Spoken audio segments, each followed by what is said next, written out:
اعوذ باللہ من الشیطان الرجیم بسم اللہ الرحمن الرحیم۔ السلام علیکم۔ امید ہے کہ آپ سب خیریت سے ہوں گے۔ اللہ پاک آپ سب کو اپنی حفظ و امان میں رکھے۔ اس ویڈیو میں ہم حجاج بن یوسف کے بارے میں جانیں گے، جو کہ مکہ، مدینہ، طائف اور یمن کا نائب تھا، اور اس نے بہت سے اچھے کام کیے تھے، لیکن اس میں ایک ایسی برائی تھی جس کی وجہ سے وہ عبرتناک انجام سے دوچار ہوا۔ تو آئیے جانتے ہیں اس میں ایسی کون سی برائی تھی جس کی وجہ سے وہ عبرتناک انجام سے دوچار ہوا۔ آپ حجاج بن یوسف کے نام اور شخصیت سے یقیناً واقف ہوں گے۔ اس شخص کو عبد الملک نے مکہ، مدینہ، طائف اور یمن کا نائب مقرر کیا تھا، اور اپنے بھائی بشر کی موت کے بعد اسے عراق بھیج دیا، جہاں سے وہ کوفہ میں داخل ہوا۔ ان مقامات میں 20 سال حجاج کا عمل دخل قائم رہا۔ اس نے کوفہ میں بیٹھ کر زبردست فتوحات کی۔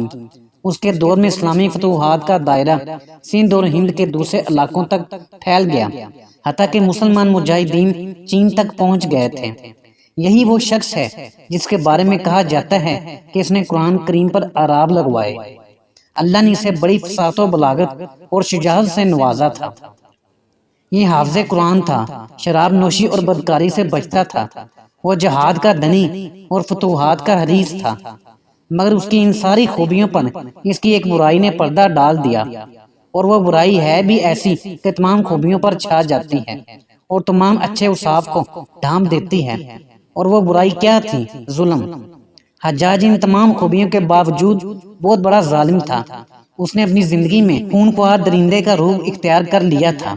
ایک طرف اس کے دور کے نامور مجاہدین قتیبہ بن مسلم، موسیٰ بن نذیر اور محمد بن قاسم کفار کی گردنیں اڑا رہے تھے، اور دوسری طرف وہ خود اللہ کے بندوں، اولیاء اور علماء کے خون سے ہولی کھیل رہا تھا۔ امام ابن کثیر نے حشام بن حسان سے نقل کیا ہے کہ حجاج نے 1,20,000 انسانوں کو قتل کیا ہے۔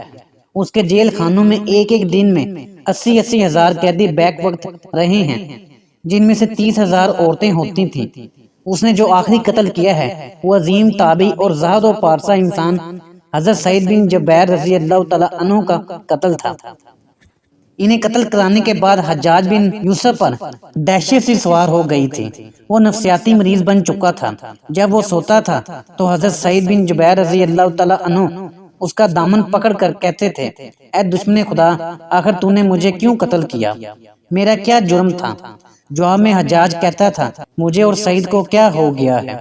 یہ وہ اندر کی آگ تھی جو جب بھڑک اٹھتی ہے تو امن و سکون سب کچھ راکھ کر دیتی ہے۔ اس کے ساتھ ساتھ حجاج کو وہ بیماری لگ گئی تھی جسے زمہریری کہا جاتا ہے۔ سخت سردی کلیجے سے اٹھ کر سارے جسم پر چھا جاتی تھی اور وہ کانپتا جاتا تھا۔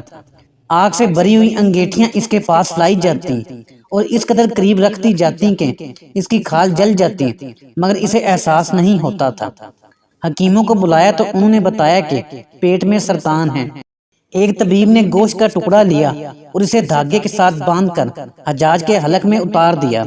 تھوڑی دیر کے بعد دھاگے کو کھینچا تو اس گوشت کے ٹکڑے کے ساتھ بہت سارے کیڑے لپٹے ہوئے تھے۔ حجاج جب مادی تدبیروں سے مایوس ہو گیا تو اس نے حضرت حسن بصری رحمت اللہ علیہ کو بلوایا اور ان سے دعا کی درخواست کی۔ وہ آئے اور حجاج کی حالت دیکھ کر رو پڑے اور فرمانے لگے، میں نے تجھے منع کیا تھا کہ نیک بندوں کے ساتھ چھیڑ چھاڑ نہ کرنا، انہیں تنگ نہ کرنا، ان پر ظلم نہ کرنا، مگر تو باز نہ آیا۔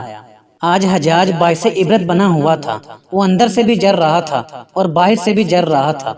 وہ اندر سے ٹوٹ پھوٹ چکا تھا۔ چنانچہ وہ حضرت سعید بن جبیر رضی اللہ تعالیٰ عنہ کو قتل کرنے کے بعد زیادہ دن تک زندہ نہ رہ سکا، اور صرف 40 دن کے بعد وہ بھی دنیا سے رخصت ہو گیا۔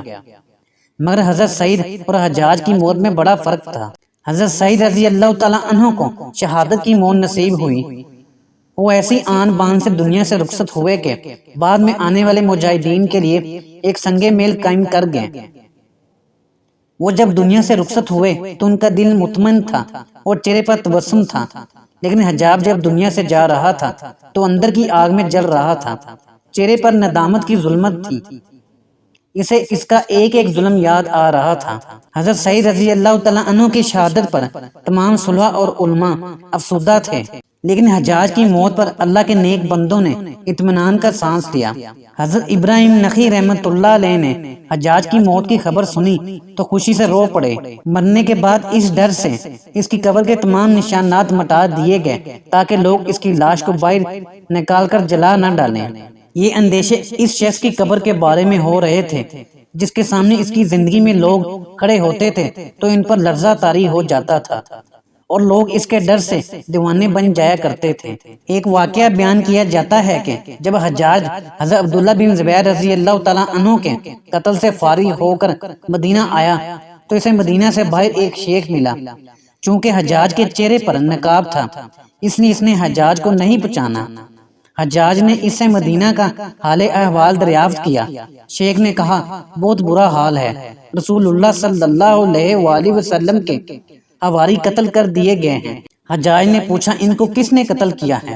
شیخ نے جواب دیا، ایک فاجر و فاسق اور لعین شخص جس کا نام حجاج ہے، اللہ اس کو ہلاک کرے اور سب لعنت بھیجنے والے اس پر لعنت بھیجیں۔ حجاج یہ سن کر غضب آلود ہو گیا اور اس نے چہرے پر پڑی ہوئی نقاب ہٹا دی اور پوچھا کہ تم مجھے پہچانتے ہو؟ شیخ نے کہا، ہاں میں آپ کو پہچانتا ہوں، مگر آپ مجھے نہیں پہچانتے، میں یہاں کا مشہور دیوانہ ہوں۔ مجھے دن میں 5 مرتبہ مرگی کا دورہ پڑتا ہے اور ابھی بھی جب میں الٹی سیدھی باتیں کر رہا تھا تو مجھے وہ دورہ پڑا ہوا تھا۔ تو وہ شخص جس سے بات کرتے ہوئے بڑے بڑوں کے جسم پر رشا طاری ہو جاتا تھا اور وہ کہ جس کے عطاف سے بچنے کے لیے لوگ مصنوعی دیوانے بن جاتے تھے، آج جب اس کے جسم سے جان نکل گئی تو اندیشے پیدا ہونے لگے کہ کہیں لوگ شدت و غیظ و غضب میں اس کی لاش ہی کو نہ جلا ڈالیں۔ وہ اقتدار، وہ ہیبت، وہ دبدبہ سب کچھ جاتا رہا۔ اس کے متعلقین کو اس کی لاش کی بے ہمتی کے بارے میں دنیا والوں سے جو خطرہ تھا، انہوں نے اس کے قبر کا نام و نشان مٹا کر بظاہر اسے تو خطرے سے بچا لیا، لیکن ظالموں کے لیے جو آخرت کے خطرات اور سزائیں ہیں، ان سے انہیں کون بچا سکتا تھا؟ وہاں تو کسی کا بس نہیں چلتا، کسی کی سفارش کام نہیں آتی، خاندانی وجاہت فائدہ نہیں دیتی۔ اسما کے والد نے حجاج کو مرنے کے بعد خواب میں دیکھا اور اس سے پوچھا، اللہ تعالیٰ نے تمہارے ساتھ کیسا سلوک کیا؟ اس نے جواب دیا کہ میں نے جتنے قتل کیے تھے ان میں سے ہر ایک کے بدلے مجھے بھی قتل کیا گیا۔ اسے صرف حجاج کا معاملہ نہ سمجھیے گا، ہر ظالم کے ساتھ آخرت میں یہی ہوگا۔ اس واقعے سے ہمیں یہ حاصل ہوتا ہے کہ ظلم کا انجام ہمیشہ برا ہوتا ہے، چنانچہ انسان زندگی کے کسی بھی موڑ پر ظالم نہ بنے۔ اللہ تعالی ہم سب کو ظلم سے دور رہنے کی توفیق عطا فرمائے، آمین یا رب العالمین۔ ناظرین، ہماری آج کی ویڈیو یہیں تک تھی۔ امید ہے کہ آپ کو ہماری ویڈیو پسند آئی ہوگی۔ ویڈیو پسند آنے پر اسے لائک بھی کریں اور ہمارے چینل کو سبسکرائب بھی کر دیں اور گھنٹی کے بٹن کو پریس کر دیں تاکہ اس طرح کی مزید ویڈیو آپ تک بر وقت پہنچ سکیں۔ شکریہ۔ اللہ آپ کا حامی و ناصر۔